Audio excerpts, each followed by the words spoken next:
Madam Director, welcome. Good evening, Mayor, Mayor Pro Tem, members of council. Christina Reardon, Director of Budget and Management Services.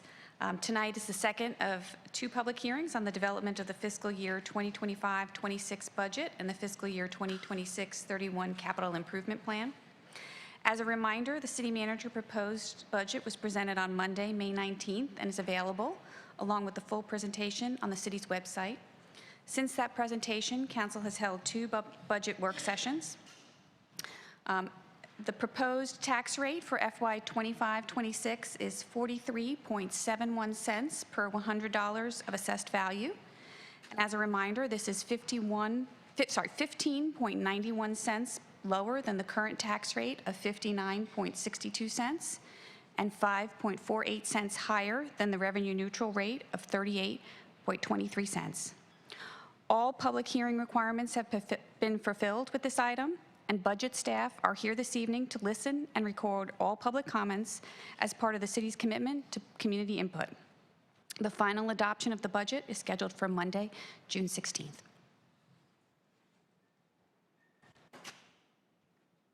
All right. You've heard the staff presentation and introduction. At this time, I will deem the public hearing open for the 2025-2026 budget and fiscal year 2026-2031 capital improvement plan. I am going to start with our online members. And this is item 36. The first person I have is Mr. DeWarren Langley. Can you hear me? Yes, can you hear me? I can. Welcome. You have 3 minutes. All right, thank you. Between the ages of 16 and 24, if you are a young black male, and we're just talking about here in Durham, you're either a victim or a suspect. That was Chief of Police Patrice Andrews in November of 2020. Today, I want to speak plainly. Boys and young men of color deserve to be a public policy and budgetary priority. Not tomorrow, not next year, but now. Not just a bullet point in a campaign platform. For too long, they've been underserved, under-resourced, and too often overlooked in critical investments. And yet when we invest in them with intention and strategy and sustained support, they rise, they lead, they transform, they succeed. I'm here renewing my request for the Charles Hamilton Houston Foundation for $25,000 in this budget, as we were not funded by the Bull City Future Fund, and emphasize the urgent need to invest in boys and young men of color through competency-based learning, strategy-centered mentoring, and career-focused skill development. At the Charles Hamilton Houston Foundation, we are doing exactly that. Our programs, including the Young Men of Excellence Program, Career Pathway Program, Black Wall Street Academy, Grow with Google Certificate Program, and the Next Move Initiative, are intentionally designed to equip participants with the skills, strategies, and networks they need to thrive in today's labor market and building long-term economic mobility. Our fellows obtain career-oriented employment before or within 3 months of graduation, earning on average a salary of $69,071. No other nonprofit in Durham produces this outcome. Name one, I'll wait. For the past 9 years, we have done this work without paid staff and without city funding. We are 100% volunteer-led organization powered by passion, purpose, and an unshakable belief in the brilliance of our young men. And despite limited resources, we've empowered hundreds of them to succeed in school, pursuing higher education, earn industry credentials, secure internships, and launch meaningful careers. Imagine what we could do with your investment, with your partnership, with your cooperation. This is not just about programs. It's about systems change. It's about breaking generational cycles of poverty, justice involvement, and exclusion from opportunity. It's about rewriting the narrative for boys of color in Durham and making it clear they matter, they belong, and they are worth the investment. With your support, we can scale our impact, expand our reach, and offer even more boys and young men the opportunity to succeed, not just academically, but economically and professionally. Thank you again for your time, your service, and your commitment to building Durham, where every young person, regardless of race or zip code, can thrive. I welcome any questions and will be honored to discuss how we can partner in this vital work. Thank you. Next, I have Jack Holtzman. Mr. Mayor, Jack Holtzman. Mr. Mayor, Jack's in the chamber. We're Yeah. here, okay. I'll hold and come back to you, okay? Allison Koppler. Allison, can you hear me? Hey, yes, Ally Welcome, you have Koppel. 3 minutes. Hi, I am speaking today. In support of the funding for the study, the continued study of turning Mangum and Roxborough into two ways instead of the one-way pairs. I live, as some of you guys know, I live on Mangum Street. Mangum and Roxborough are two of the most crash-prone streets in Durham. Every year, 100 crashes on these two streets. Extremely dangerous, and just extremely encouraged to see the city council doing something about it and getting a lot closer, and just really appreciate you guys. So thank you for including the funding for the continued study of this. That's it. Thank you. Next, I have people in person. Mr. Holtzman, would you like to come on up?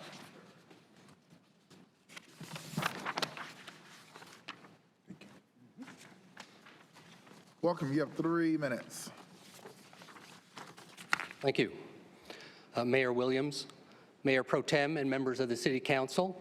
My name is Jack Holtzman, and I'm here tonight speaking on behalf of the Durham Human Relations Commission and its Housing Committee to support continued and expanded funding in the city's budget for affordable housing. Without expanded support for affordable housing, more and more residents will be unable to afford to actually live in Durham and unable to equally enjoy the increased services and benefits to be funded in this proposed city budget. Durham's HRC therefore supports continued funding for the following existing city programs. First, the eviction diversion program. We support the continuation of this needed program and awarding the staffing contract to Legal Aid of North Carolina to help keep low-income Durham renters in their homes. Second, we also urge the city to continue funding the property tax relief for all low-income Durham homeowners, similar to the Longtime Homeowners Grant Program that's noted on page 186 of the proposed budget. The City Down Payment Assistance Program for first-time low-income home buyers was not specifically referenced in the proposed budget as far as we could tell, and we recommend continuation of that program. Third, we strongly support increased application of the City UDO's affordable housing bonus in new housing developments. The city should use all available means to persuade potential developers to utilize the affordable housing bonus and increase the number of affordable units within each new development, including units below 60% and 30% of the area median income. Specifically, the city's development agreement for the old police headquarters site, noted on page 115 of the proposed budget, should include objective and enforceable metrics for the inclusion of an expanded number of affordable rental units. Thank you for listening to the Human Relations Commission's funding concerns and suggestions on housing issues that impact all Durham residents. Thank you. Next, I have Dale McKill.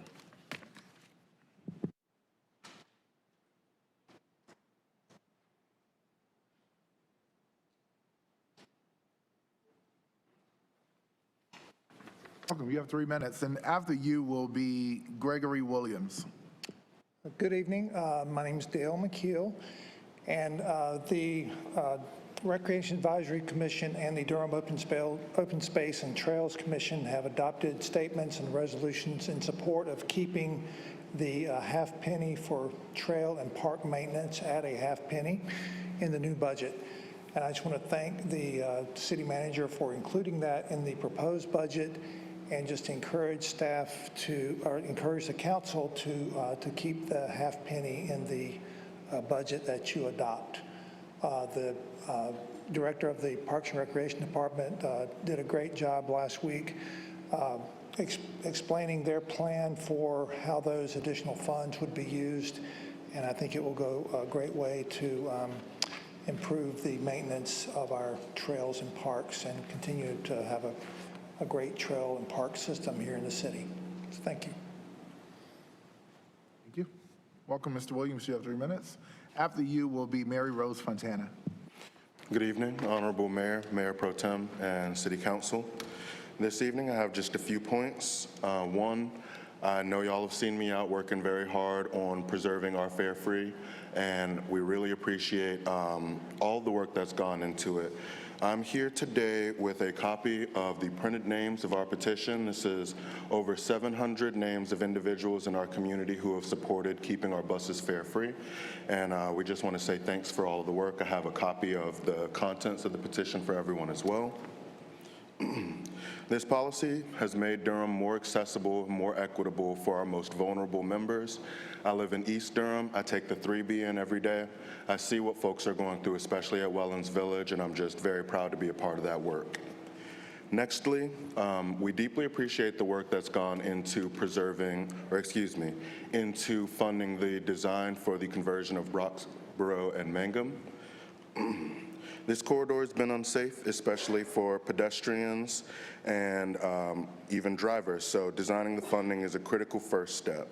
In addition, we appreciate the funding towards the planning towards the eventual conversion of Duke and Gregson contained within the budget.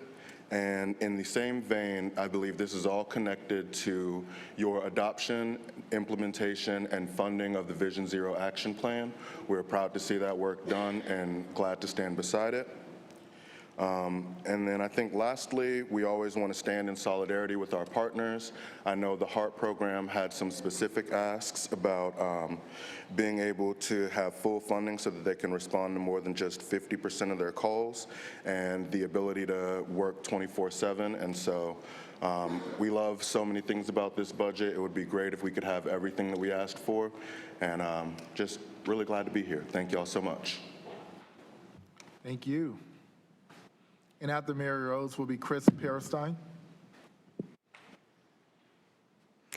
Good evening, Mayor, Mayor Pro Tem, and City Council members, and thank you for this opportunity to provide comments.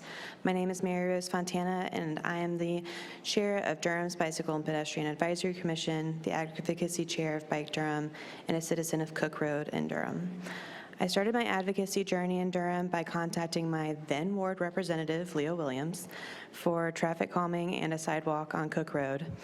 With the lack of sidewalks, but several people walking along this road to get to nearby bus stops and schools each day, I'm very thankful to see 2 items around Cook Road safety improvements under the EGI items included in the proposed budget. Every time I leave my house or watch my husband ride his bike to work, I worry about whether we will survive the half-mile distance to Fayetteville Street, a half-mile of road where we have frequently been verbally threatened by drivers for merely existing on the road we live on. People shouldn't have to worry each day about whether their loved ones will make it home safely. Similarly, I want to thank you all for including the reversions of both Roxborough Mangum and Duke Gregson roadways, which are also residential and receive high pedestrian and vehicle traffic, but are in desperate need of traffic calming and safety improvements.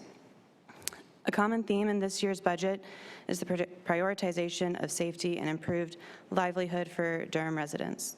Some of these priorities include the funding of Vision Zero implementation plan, continued fare-free transit, the HEART program expansion, and several others. And I want to thank you all for the continued commitment to the citizens of Durham and your inherent care and respect for your fellow neighbors and community members as shown in the proposed budget. Thank you for your time. Pleasure to see you in person after all the emails we've shared. Welcome, Reckless Roxborough. After you will be Jane Lee. Thank you, Mr. Mayor and City Council members. I'm here to primarily thank you guys for the items in the budget that I think are extremely important. Fare-free on buses is an important thing, I think, for many people in Durham. For me, while I could pay a fare, it is an important way for me to move around our city without a car. I don't own one. And I think having that bus be accessible to more of my neighbors is extremely important. I also think the first step that we're taking here with Roxborough Mangum in terms of finishing the design is really important to addressing our high injury network and essentially making good on our promise for our Vision Zero action goals and plan.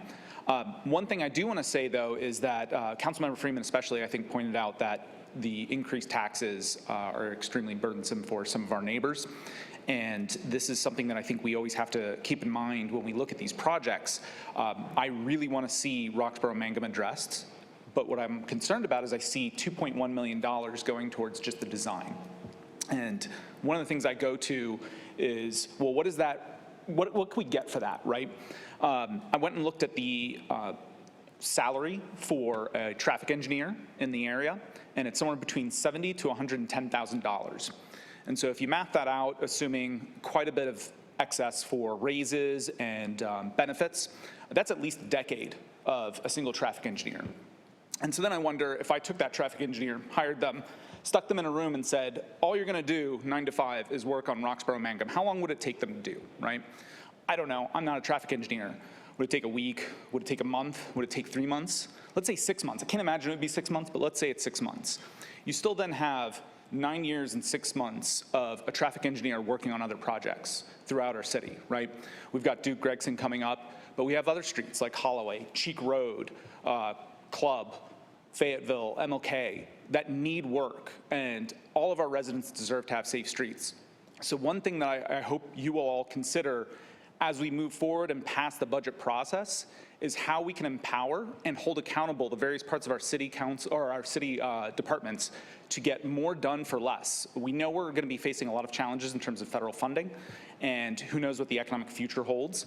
I think we really need to find ways to make sure we are efficiently spending this money and making sure that we're getting benefits for those who may not be able to sit there and have a camera or post to Twitter or come here and speak to you in person. I think we need safe streets for everyone in Durham, and I think it's important to make sure we're spending our money wisely. Thank you.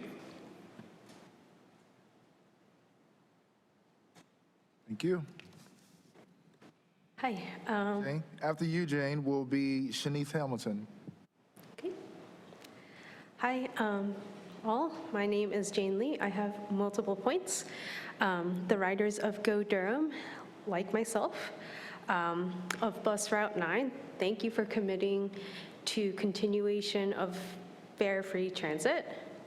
And as someone who regularly crosses Roxborough and Mangum to get downtown, I hope to see a future where those who have to use these roads are not risking their lives to get around for pedestrians, bicyclists, and drivers alike. Thank you for supporting design funding for Roxborough-Mangum corridors. I hope to see similar measures for Duke and Gregson. I urge City Council to fund the HEART program beyond 50%, and I think this would be a really helpful thing for my neighborhood, as I frequently see HEART vans driving around and providing their services. Finally, thank you for providing funding to the Durham Rail Trail. As someone who lives at one end of the proposed trail, my neighbors and I are very excited to see the completion of this Greenway project in the upcoming years. Thank you for funding Durham's Vision Zero plan, which is sort of helping prevent Durhamite injuries and deaths on the roads. And I'd like to thank you for your time. Thank you, Jane, and welcome Shanice. After Shanice will be Letitia Faison. Okay. Hello, Shanice Hamilton speaking on behalf of Have a Heart Coalition, and we are asking for full funding for HEART to respond to more than just 50% of the current calls that are labeled as HEART calls, and hoping to push for 24-hour expansion, you know, just like fingers crossed.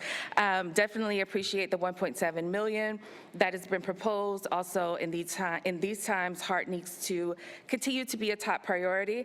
And based on the what we saw a little bit earlier, just want to say that, like, we want to be clear that we don't want HEART teaming up with ShotSpotter in any way, shape, or form.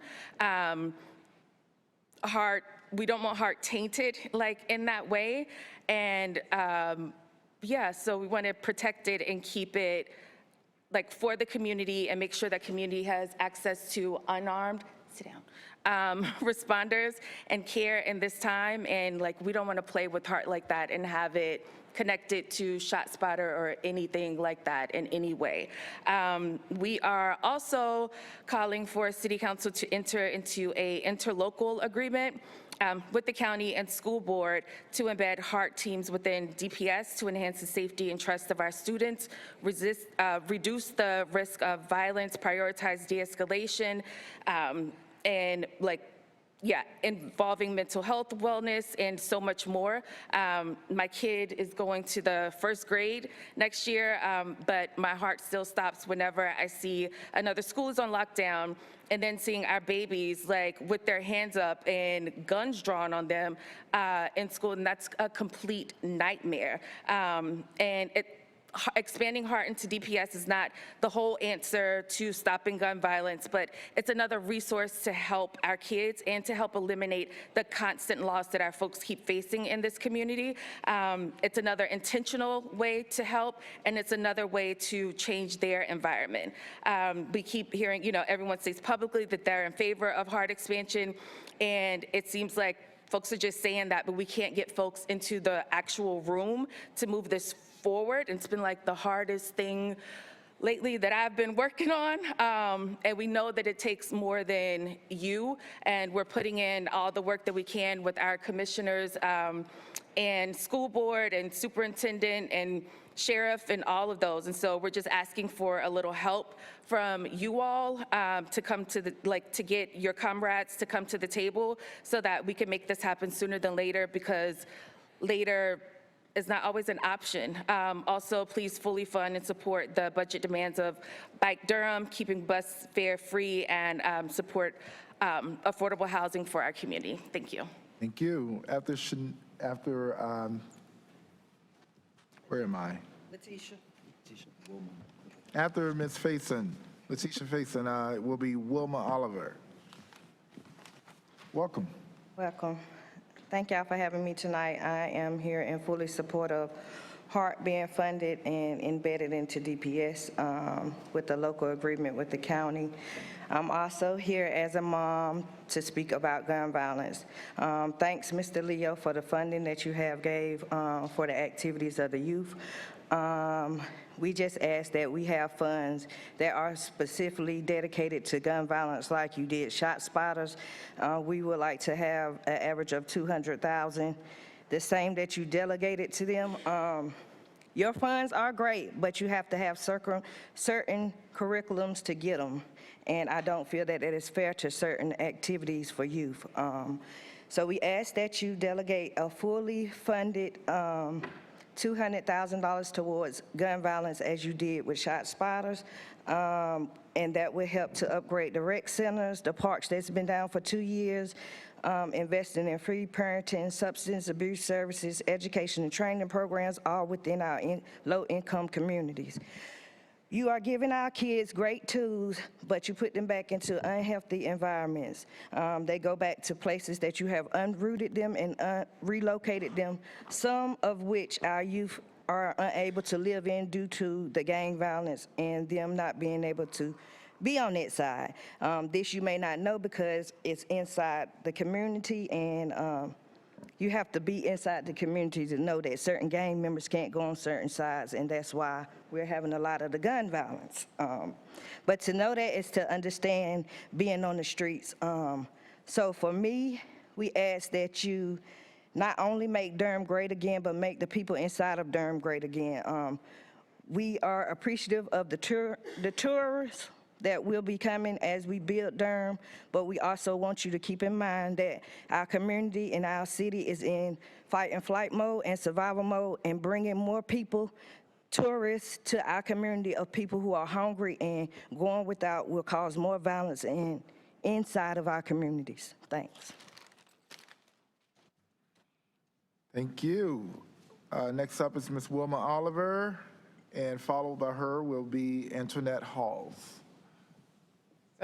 Good afternoon. Mayor, Mayor Pro Tem, and our wonderful City Council. I want to thank you guys for your service to our people, even now more so than ever. In this particular climate that we're dealing with the federal level, I remember Mr. Goins, my 12th grade U.S. government teacher.